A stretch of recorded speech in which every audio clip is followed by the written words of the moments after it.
Milano 2026 Olympics opening ceremony చుట్టూ controversy నడుస్తోంది. Satanic symbols, సాతాను గుర్తులు దాగి ఉన్నాయా అని హాట్ టాపిక్ గా మారింది. ఆ సెరమనీలో వెలిగించిన ఒలింపిక్ జ్యోతి ఇన్వర్టెడ్ పెంటగ్రామ్ ఆకారంలో కనిపించింది. అంటే తిరగేసిన నక్షత్రం.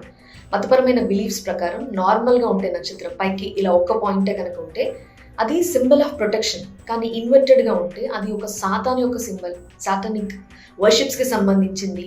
అలా ఎలా ప్రదర్శిస్తారు అని చెప్పి విమర్శిస్తున్నారు. ఈ సెరమనీలో ఇటలీకి చెందిన కవి దాంతే రాసిన ఇన్ఫెర్నో నరకానికి సంబంధించిన కాన్సెప్ట్ ని వాడారు. నరకంలో ఉండే వివిధ దశల్ని చూపిస్తూ చేసిన ప్రదర్శన, అందులోని కైనెటిక్ ప్యాటర్న్స్, డ్యూయల్ లైటింగ్స్, ఇవన్నీ కూడా ఆకల్ట్ రిచువల్, ఏదో క్షుద్ర పూజలా ఉంది అని చెప్పి ఆరోపిస్తున్నారు నెటిజన్స్.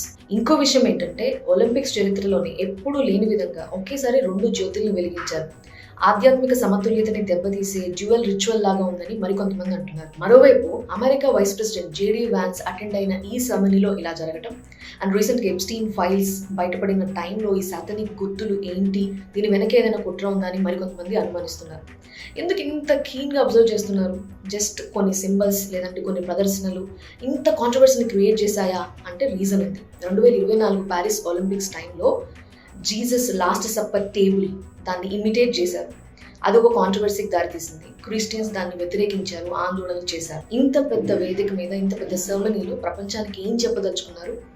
దేవుడికి వ్యతిరేకంగా సాతాను ఆరాధనలు ప్రోత్సహిస్తున్నామని ఓపెన్ గా చెప్పదలుచుకున్నారా అని చాలా మంది నెటిజన్స్ అడుగుతున్నారు. ఈ కాంట్రవర్సీ గురించి మీరేమనుకుంటున్నారు? మీ ఒపీనియన్ రాయండి.